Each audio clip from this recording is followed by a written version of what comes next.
All right, guys, your boy Dom. Welcome back to the channel.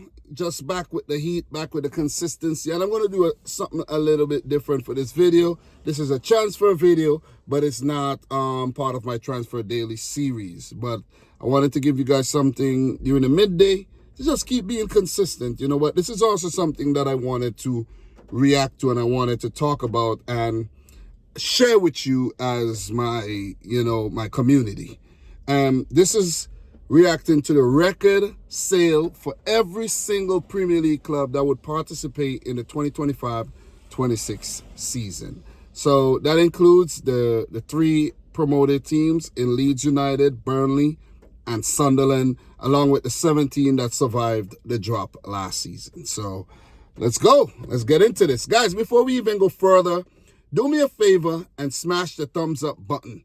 The goal for this video, 50 likes. Come on, you guys could do this. 50 thumbs up, man. Come on, let's go. Let's get it. So let us start, man. Let us start with the least expensive all the way up to the most expensive. And let's start with Sunderland. And you guys are going to be surprised at this one. So Sunderland's most expensive sale, like the player went from Sunderland to another club, and this is the most money they've ever made from selling a player. 29 million euros for Jordan Pickford in the 2017-18 season, where he went from Sunderland to Everton. And was that worth the money? Was that a great deal? Was that a great transfer? Hell yeah, because Jordan Pickford is still the #1 goalkeeper at Everton. And if it wasn't for him, Everton would have probably and most likely been in the championship by now. So that was a great deal. That was a great signing. So up next, guys, we have Burnley.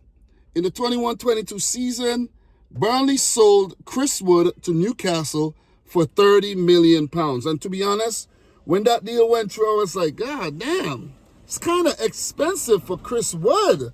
Because not like Chris Wood was setting the league on fire, setting the world on fire, but he was just New Zealand's best player. That's what he was known for. And he was not that old at the time. I think Chris Wood was still maybe 25, 26 years old, if I'm not mistaken. But he looked older than he is, though, you know. Next up, in the 2017-18 season, Liverpool purchased Alex Oxlade-Chamberlain from Arsenal for 38 million euros. So this is Arsenal, you know. So we've covered Sunderland, Burnley, and now this is Arsenal's most expensive sale. Because you find these teams do spend more money on players coming in than they make on the players going out. You see what I mean? Because by the time they're on the way out, they've already been washed up. You see what I'm saying? And most of the top clubs tend to keep their talents at the team, you know, with a few exceptions, of course, and we'll get to that. Was he a success at Liverpool? I would say 50-50, because he was injured a lot, but he was part of, you know, a very successful Liverpool setup under Jurgen Klopp.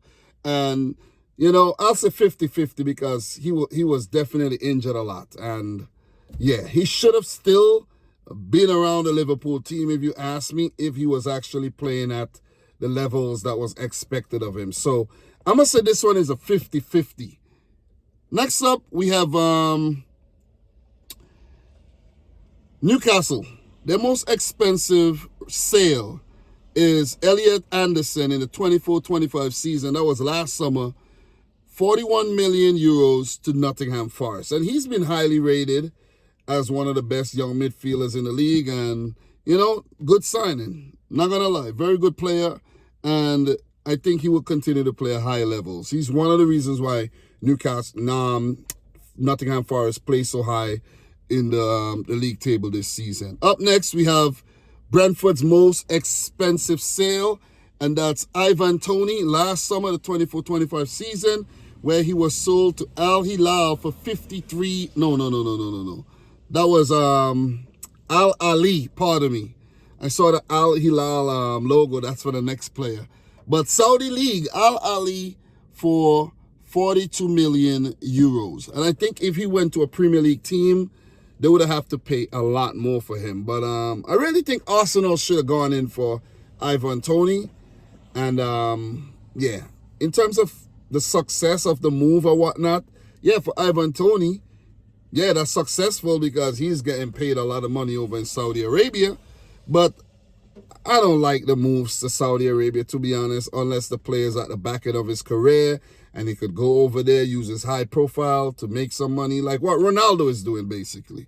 You see what I mean? So good for Brentford, though, you know. Up next, we have a similar player making a move from Fulham to Al Hilal for 53 million euros, and that's Alexander Mitrovic. So he was playing well in the league, but I think he had definitely fallen down the pecking order at Fulham, and yeah, that the reason why he left.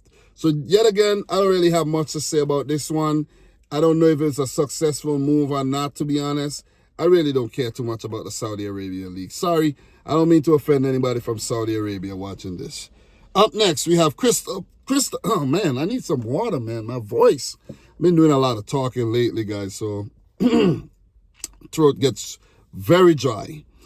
Crystal Palace's most expensive signing sale was made in the 2019-20 season when they sold Aaron Wan-Bissaka right back to Manchester United for 55 million euros. And he had a really good breakout season at Crystal Palace, and Man United, you know, they took the bait and they bought him. I think he received some harsh criticism at United because look at what he's doing at West Ham. I think, wasn't Aaron Wan-Bissaka West Ham's player of the season last year? You know, so, you know, go figure, man, go figure. You know what I mean? Like, you could have a tool and don't know how to use the tool right, and I think that might be the case with Aaron Wan-Bissaka. His confidence wasn't, you know, high when he was at Man United. They never appreciated the player. He's still a very good player and improved that at West Ham last season. Up next, we have Brennan Johnson, 23-24 season, leaving Forest to Spurs for 55 million euros. So, has he been successful? Yeah, for the most part. He's part of the team the Spurs team that won the first piece of silverware in 17 years. And I think he scored a goal in the final too, you know, if I'm not mistaken. I'm not going to go researching it right now. From my recollection, I think that was him who scored that scrappy goal. Did I watch that? I didn't think I watched the game, but still. Yeah, that's a good signing. Brennan Johnson, one for the future as well. Up next, we have Leeds United, 22-23 season. They sold Rafinha to Barcelona for 58 million euros. I think they got relegated that year. And, yeah, it was a good sale. You get relegated, you know, get rid of the player who's on high wages, bring in a few more players, work your way back up to the Premier League, and they're back in the league for sure. And guess what?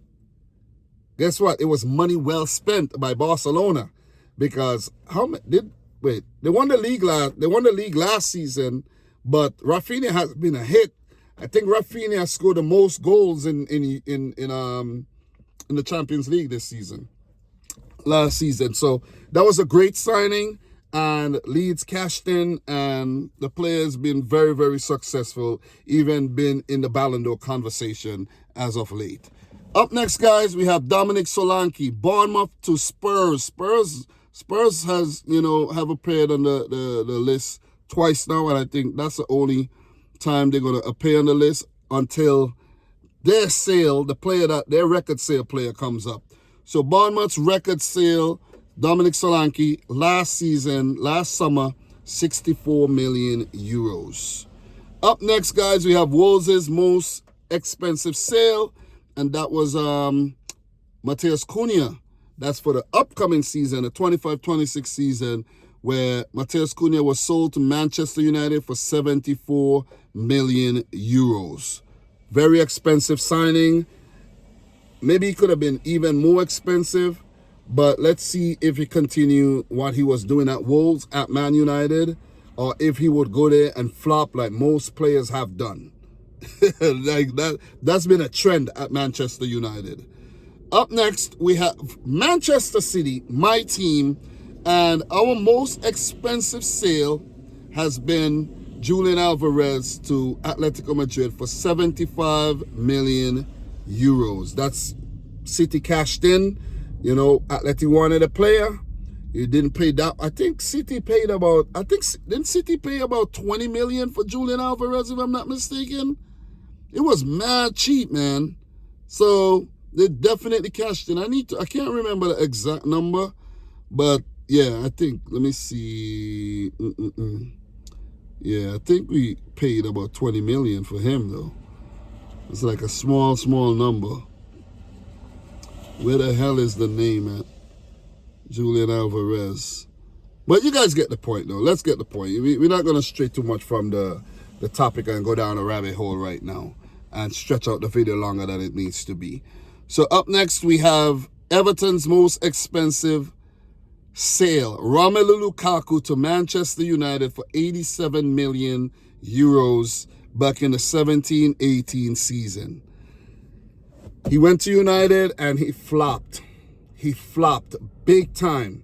And Romelu Lukaku, you know, well, if you go on maybe Inter's most expensive, was it Inter, right? I think so. Inter's most expensive sale, he might pop up again, where Chelsea paid even more than United paid for Romelu Lukaku, and he flopped again.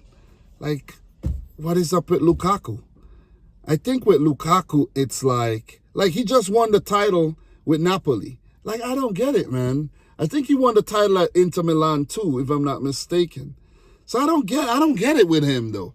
You know, I don't get it with him. He's like hot and then he's cold and then I don't know, man. I don't know. I think Romelu Lukaku might be a scammer. You see what I'm saying? We need to look into that. I think he might definitely be a scammer. So up next, guys, we have Manchester United's most expensive sale. And guess who it was? Cristiano Ronaldo to Real Madrid for 94 million euros back in the 09-10 season. And that's as far back as we go in terms of most expensive. A lot of those sales have been made recently, but this one and the next one, those were some of the earlier big signings. So Ronaldo sold to Real Madrid, 94 million, and a couple seasons after that, Christian Bale, his move in the 2013-14 season from Spurs to Real Madrid, 101 million euros. And I know I didn't talk about whether the Ronaldo move was successful or not, but guys, come on, man. You know what they say. The rest is history. Same for Ronaldo, same for Bale. These guys went to Madrid, won multiple league titles, and won multiple Champions Leagues. They were Champions League serial winners, you know, and both of them were part of the team at the same time. So, you know, the way they left the clubs quite unceremoniously, but still, you know, very, very successful career for both players. Up next, we have Brighton. So Brighton's up there. Now we're going to go, now we've entered into the 100 million euro categories, right? It's levels to this thing. So Gareth Bale, first on the list. Gareth Bale was the first 100 million euro Premier League sale. Spurs was involved in that.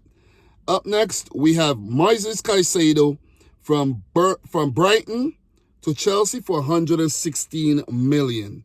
Was he a success last season? Well, that deal was made in the 23-24 season. Was he a success?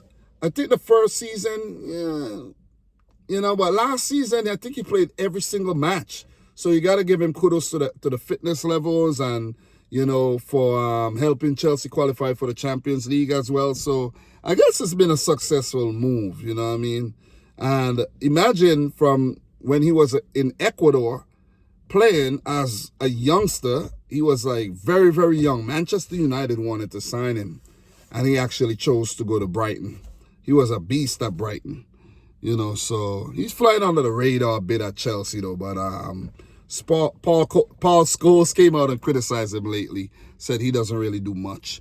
Up next, we have Declan Rice, West Ham to Arsenal for 117 million euros. It's a lot of money.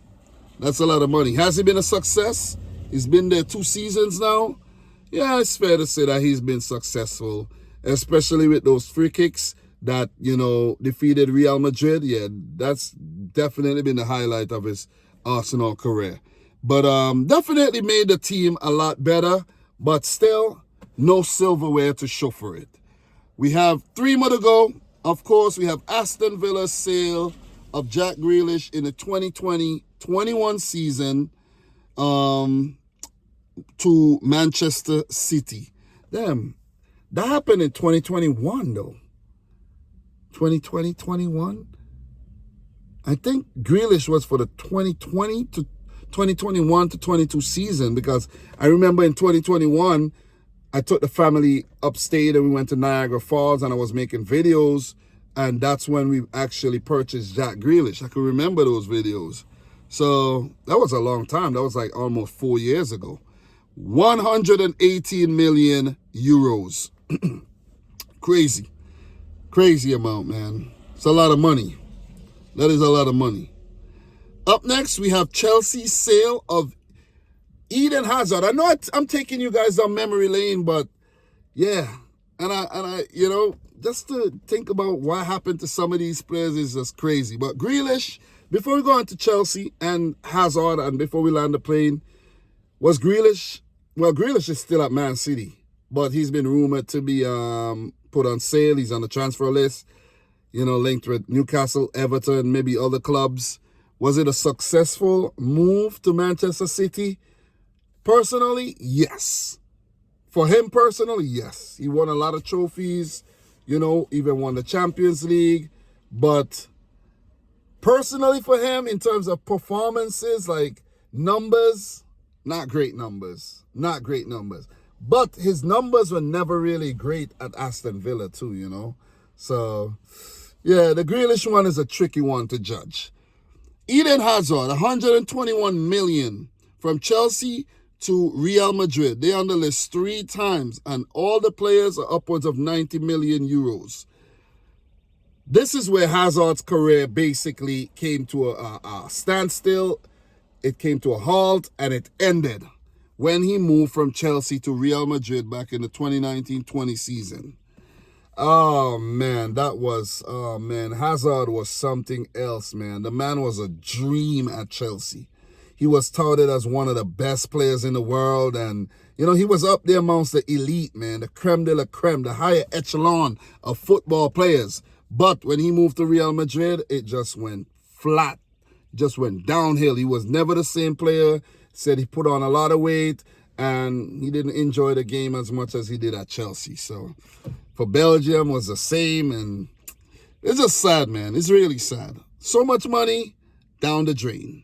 And last but not least, the most expensive Premier League sale of all time, Liverpool's sale of Philippe Coutinho back in the 17-18 season to Barcelona for 135 million euros.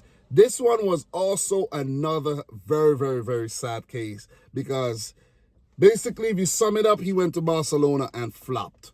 They sent him out on loan to Bayern Munich, where Bayern Munich embarrassed Barcelona and went on to win the Champions League. He went back to Barcelona, never really worked out. Then he came back to the Premier League, played for Aston Villa, where he had a really, really, really solid stint, if you ask me.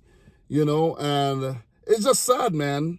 It's just sad, you know, to see these players play so well in the league, go out of the league, and just flop big time, man. So, yeah, Liverpool with the most expensive sale, and they could also be the team with the most expensive transfer, incoming player. Florian Wirtz, he's on the way to Liverpool, and he is going to be the most expensive Premier League signing of all time if it happens. I think it will be. Because right now it's Enzo Fernandez coming in from Benfica to Chelsea. Chelsea holds the accolade there. And I think, you know, according to how this video does, I might do the most expensive signing for every single Premier League team. So, guys, let me know your thoughts down below. Subscribe if you're new. Like the video if you haven't yet done so. Let me know if you want to see more of these type of videos. I plan to do a lot of videos like this, a lot of transfer videos. But just talk to me down below, man. And from your boy Dom, until my next one, peace out. Rich Squad. Guys, talk to you soon.